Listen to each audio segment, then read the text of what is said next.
Hey D, hey, I'm about to make this trade. Get ready. For real? So Lonzo, are you really getting traded? Ask that. Huh? You mean to tell me you getting traded because of LeBron? Yeah.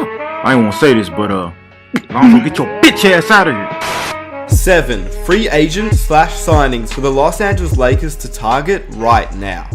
With the Lakers unsure of the Kawhi Leonard situation and also DeMarcus Cousins, it makes the whole of next season very interesting to say the least.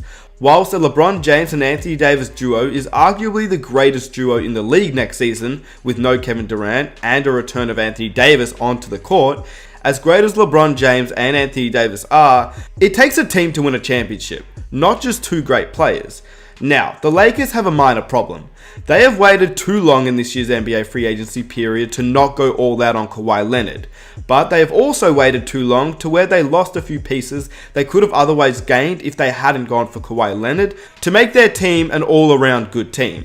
We all knew before the start of the free agency that the Lakers had two options. One was to get a third superstar alongside LeBron and Davis with a mediocre and minimum contract bench. And the second option was obviously to surround LeBron and Davis with solid players and a good all-around team. The players that they were going to target weren't all-star level players, but were just very solid players. Players who play their role and do it very, very well. They were the tier under all-star level players. Players like JJ Redick, Patrick Beverley, DeAndre Jordan, Bojan Bogdanovic, Trevor Ariza, Bobby Portis, Thaddeus Young. I could keep going on and on, but you get the point.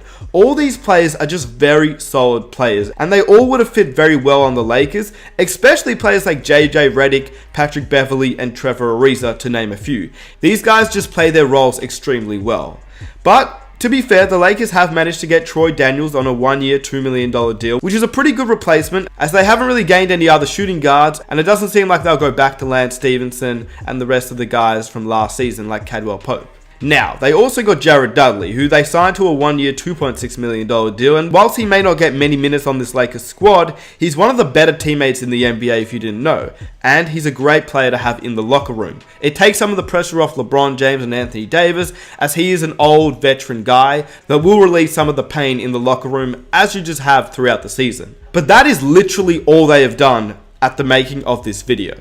So now, how and what do the Lakers do in the situation that they are in? Let's look at 7 players that they will have to target with or without the Kawhi Leonard signing. Obviously, their main target is to gain 3-point shooters this season. And to their credit, Troy Daniels is 40% from 3 and Jared Dudley is 39%. So that addresses some of the weaknesses from last season, but it doesn't relieve some of their bench depth just yet. Before we begin, if you enjoy these types of videos, be sure to smash that like button. Let's see if we can reach 2,000 likes for the next video. Subscribe if you are new to support the channel, and let's get into it. Number 7, Andre Iguodala. First of all, if the NBA free agency wasn't crazy enough with KD and Kyrie joining Brooklyn, the D'Angelo Russell sign and trade to the Warriors made this even more insane. But this left Iggy being traded to the Memphis Grizzlies. Reports have come out recently that Memphis is not going to waive Iggy, but rather trade him off to a new team, leaving the Lakers in a weird situation of how much they value him and how much they want him. I think 1 second round or 2 second round picks will do the job for Iggy ending up in LA, but that means there are also other teams that will target him. Houston will try and target him, Dallas has been rumored to target him, and they'll probably be able to offer the same, if not more, than what the Lakers can. So once again, it will just be about how the Lakers value him.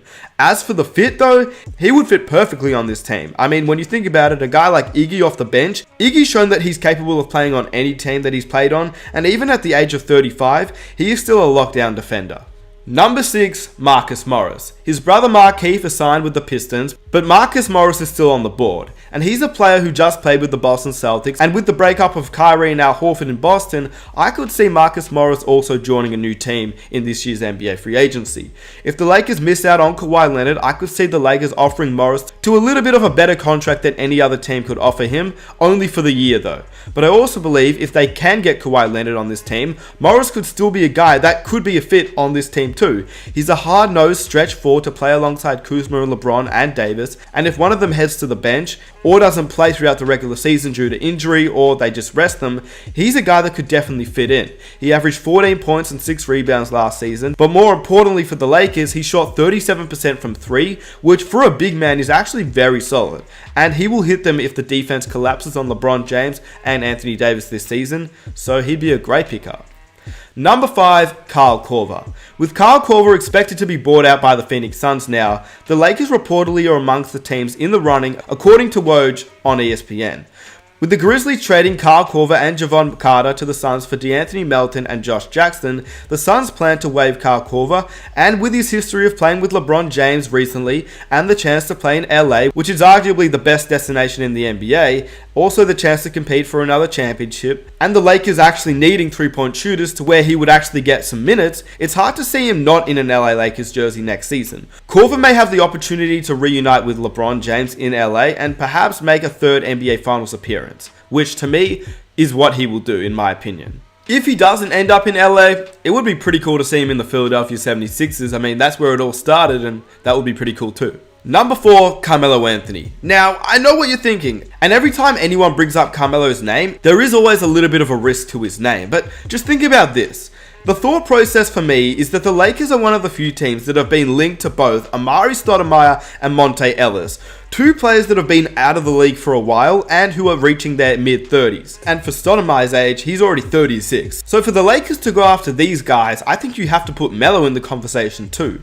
Monte Ellis and Stoudemire trying to catch on with an NBA contender, according to Jordan Schultz of ESPN. The thing is, these guys are not what they used to be at all. I literally watched Amari Stoudemire last season in the Big Three, and you can tell he is not NBA ready.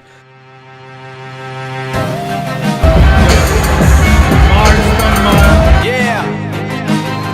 For those of you that want to know what we're all about, it's like... But Melo, actually despite of all his hate last season, was in the league, although for a short stint, he was still in the league and played at a decent pace. 13 points and 5.5 rebounds, shooting 32% from 3, which isn't amazing, but it is okay.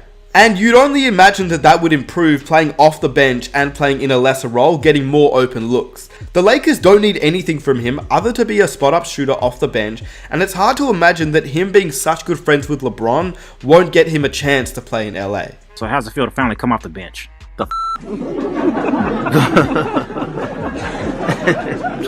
What's so funny? What the f*** I look like coming off a damn bench? Man, f*** out of here, I ain't coming off no bench. Number 3, Quinn Cook. I think the Warriors have made a mistake by not getting Quinn Cook back, but understandable as they have D'Angelo Russell and Stephen Curry on the same team, and obviously their point guard situation is a little bit iffy at the moment. But as for the Lakers, if they can sign a player like Quinn Cook, who is now an unrestricted free agent as the Warriors are not going to match his restriction, he emerges someone that was a really solid player for the Warriors, and when the Warriors were forced to deal with multiple injuries at the guard position, he was a guy that had his chance and made the most of it. Obviously, he is a point guard, which the Lakers desperately need now. And if the Lakers manage to get him and a potential chance of bringing back Rondo, it could give the Lakers two very different dynamics. Cook took advantage of his opportunity and left a strong impression, averaging 9.5 points, almost 3 assists and 2.5 rebounds in just 22 minutes per game in the 2017-18 season when he needed to step up for the Warriors during their injury-riddled stint. Cook shot 40% from 3, which is really good, and he would be a great fit for the Lakers if they can get him, especially as a backup point guard. Number 2, Rajon Rondo. Yeah, I know, he played with the Lakers last season, but I think he has to come back this season too. He's a guy who advanced Anthony Davis's game when he played with Davis, and obviously he didn't do all that bad last season. Of course, it wasn't the best he has ever done, but Rondo is ending his career. This is a guy that the Lakers need to bring back though. He will probably play for the minimum contract, and his basketball IQ is off the charts. While his own physical ability on the defensive end isn't the same as what it once was, his IQ and ability to help a quarterback defense with Anthony Davis now on the squad should make for one of the scariest units in the entire league. Not to mention, if they do get Kawhi Leonard and Danny Green follows, it could become scary. Rondo's defense, Green's defense, Kawhi's defense, Davis's defense, and LeBron, if he decides to actually play defense, that is just scary. And number 1, DeMarcus Cousins. This is a guy that if Kawhi is not a member of the Lakers, I think you just have to take a little bit of a risk on. as the other centers such as Boban and Robin Lopez have managed to find NBA contracts before DeMarcus Cousins, which you could never imagine 2 years ago. The former All-Star is now in a bit of a dire situation. He's got a new agent hiring Jeff Swartz of the XL Sports, according to Mark Stein of the New York Times, and Woj reported that there is literally no suitors for DeMarcus Cousins this free agency. There's not a market for him, Scott, and I think, and it's not, I think he hoped some big market teams would strike out, that have cap space. He could get a 1 year, 12, 15, 18, $20 million deal. It's not there? That's not happening. I don't even know if there's the mid-level exception he got in Golden State last year. I don't think that's there for him. Wow.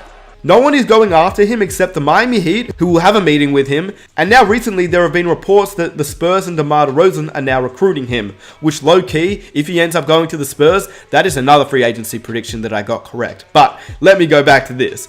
I just think that these two teams will try and get him for the low, and they won't try to pay him a lot of money at all. But honestly, if the Lakers miss out on Kawhi Leonard, they will have some cap space, and maybe they'll be able to offer Boogie more than any other team, and therefore he could be a member of the Lakers. I mean, we've seen him play alongside Anthony Davis before. Unfortunately, we didn't get to see him in the playoffs, but if LA offers the most amount of money for this season alone, I wouldn't be surprised if he ends up in LA. Here are two honorable mentions. I think if J.R. Smith falls, I think the Lakers will try and get him. Obviously, they'll have to trade for him, but I just think a second round pick will probably do the job. And the second guy is Danny Green. If the Lakers end up with Kawhi Leonard, I have no doubt that Danny Green will follow him. And obviously, he's an ex-teammate of LeBron James as well, and they had a close relationship. So Danny Green would be the second guy, and he would be the perfect fit. A 3-and-D guy for the Lakers is exactly what they need. With that said, let me know what you think is next for the Los Angeles Lakers. If you enjoyed this video, be sure to subscribe. If you're new, leave a like on the video. Let's see if we can reach 2,000 likes. I'll upload the next video tomorrow. Be sure to hit that notification button and follow me on Instagram, and I am out. Peace.